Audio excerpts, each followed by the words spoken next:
next the next assessment is the standards-based assessment.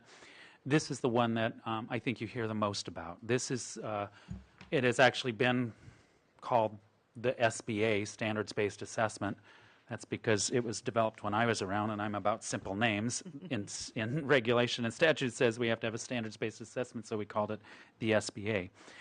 The new one that you have heard some about is called the Alaska Measures of Progress. It is our new standards-based assessment for reading, writing, and mathematics. We still have a current assessment that exists for science that has been there for a number of years. So this is the assessment for reading, writing, math, and science. This particular assessment is required under Title I of the Elementary and Secondary Education Act, and then you can see the statutory citations that also require it. The assessment in here that is required under Title I that is not required in state statute is the science assessment. We only do the science assessment because it is a federal requirement.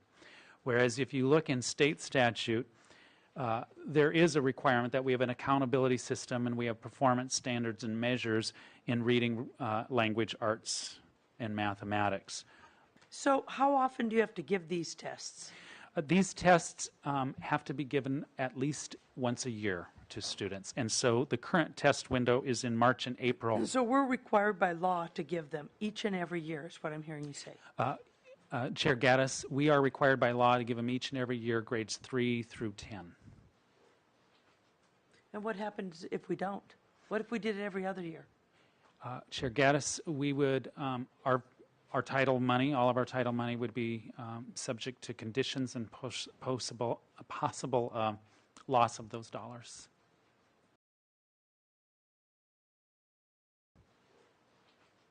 And what happens if we don't? What if we did it every other year? Chair Gaddis, we would, our title money, all of our title money would be subject to conditions and possible loss of those dollars.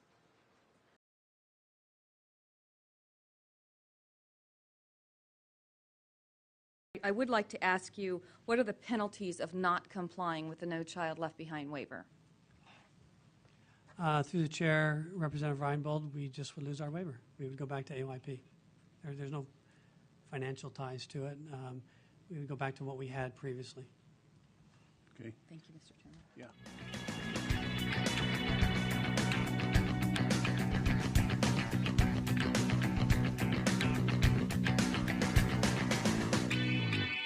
And how much is the test, and what are the Title I dollars that we talk about that would be in jeopardy? The cost of this assessment program for the science, reading, writing, and mathematics program is about $5.2 million. Per contracts. That's the contracts. Per year? Per year, yes, for each year. Yeah. And this is the assessment that takes a massive, well, I shouldn't say a massive amount of our staff, but You see 4 where or I'm 5 going of our staff, probably full-time for part of the year on it. Could you save $5.2 million if you did it every other year, and is it possible to get a waiver or whatever option? I mean, I'm just looking for any place where we can still gauge that information but save some money. Chair Gaddis, what we have been told by the U.S. Department of Education is the annual testing is not a waivable part of ESEA, and I do know another state that actually forwarded a waiver approach to do benchmark testing, so only test at 3 of their grade levels, and they were denied that waiver, and they were also told it's because it's not a waivable part of ESEA.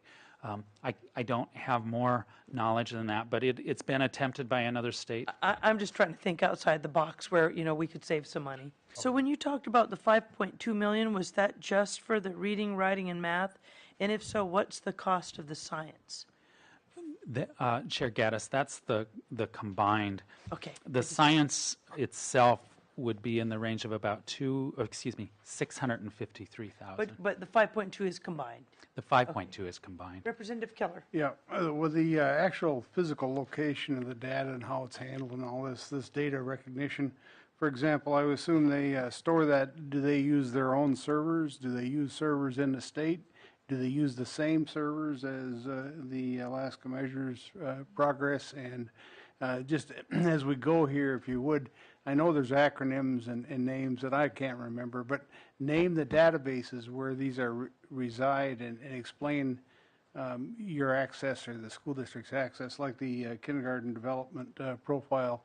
I was thinking about that one, you know, I mean, it would be in the same source, right, to an educator. So give me a location. The question is location of the data, the physical location of it.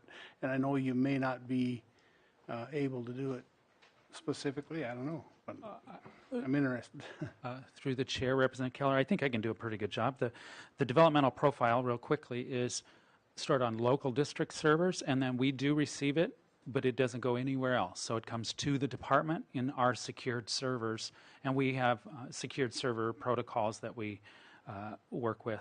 On those assessments where we use vendors, there are certain pieces of data they have because they make life easier by pre-populating names and those kinds of things into the system so a district wouldn't have to enter all of that in.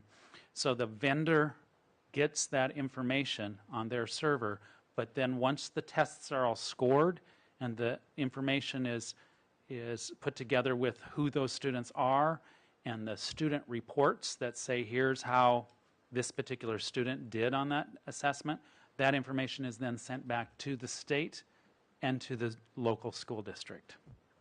And if we end a relationship with a vendor, which happened with the reading, writing, and mathematics with our previous vendor, Data Recognition Corporation, then any data they have has to be destroyed, and they have to secure that that is done. They don't have any reason to maintain that data or keep it. It's really all brought back to the department and kept in our hands. And even following each administration, the data's brought back to the state to have for our reporting purposes, and then for the districts to have so that they can have that information for instructional purposes, for parents, and for the students. Follow up? Please.